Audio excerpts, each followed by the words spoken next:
ভিতরে ভালোবাসি তুই কান্দাইলি আমারে খাইয়ে দেওয়ার না কষ্ট মানে তাই আমার আমদানি আমি কি আর তোর মনে কি করছিলাম রে ভাই ये सब क्या देखना पड़ रहा है এটা রাহুলের কাম।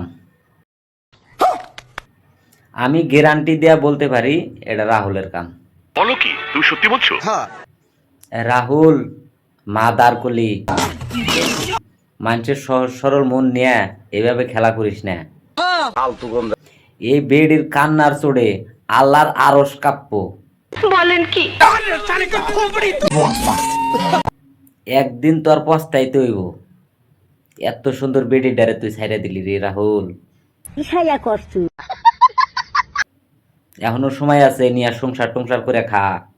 ঠিক বলেছো। তুমি ঠিক তো দাও কেন? নয় কিন্তু এই বেডির অধিশাপ তোর লাগবো। কথা কি ক্লিয়ার না ভেজাল?